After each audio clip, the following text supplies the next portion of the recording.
My name is Ann Ward, and this is an interview I did with my friend, painter and author Dan McCaw.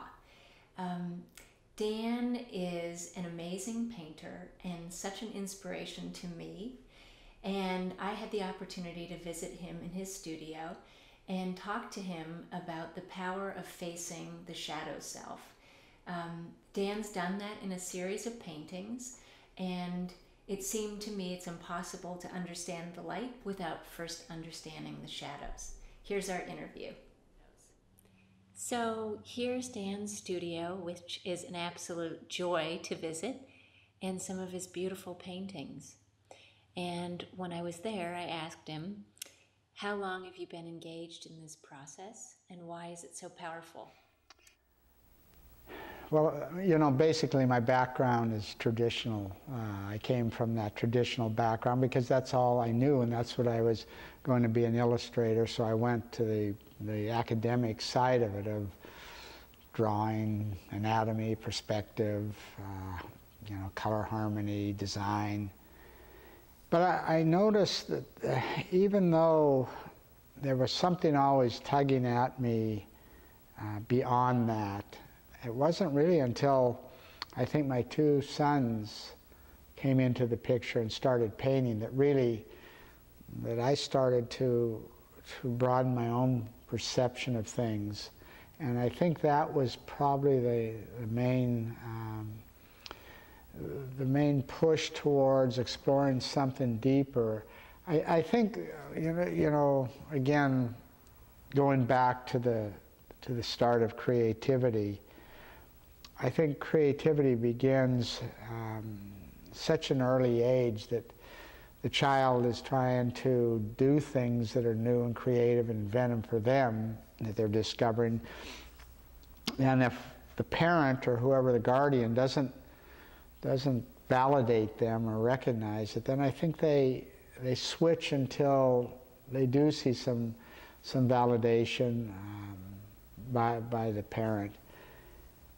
And I think that's where it starts to change. I think we start to change and manipulate maybe our own true self, our own soul, our own true north, whatever it might be, in order to get some recognition or be noticed, accepted. And again, then the fear of failure starts to come in. So you know, I think it starts at a very, very early age that we start to be molded, not by our own selves, but by the anticipation or the expectation of others. And I think that's one of the things is, you know, when we get to third grade, when we paint the tree, our purple tree loses its value when Johnny paints the tree trunk brown, the leaves green, and the teacher admires that. All of a sudden, our purple tree then loses its value. So I think we start to do that throughout our life. Society dictates how thin or tall you should be, or how much money you should have. So it happens in school, it happens in relationships, it happens in society, jobs. And I think the whole journey is about, you know, fast forward now till I'm 69, but is how many things have we, roadblocks, and how many things have we done to fit in, to be accepted, to make money, and how far have we lost that purple tree in us? So I think at a certain point, if that doesn't surface in some way, that purple tree, that I think it's the source of a lot of anxiety and frustration. And it's different for everybody. Everybody's true north is different. The problem is there's no arms or Gauge for it. yeah, the only way you know it is when things feel right. Then you know it's your true north. Many times we get caught up in doing things that we're doing them because we think it's expected of us. And how many of us really follow that true path, our own true north? How do we find it? And that's, I think,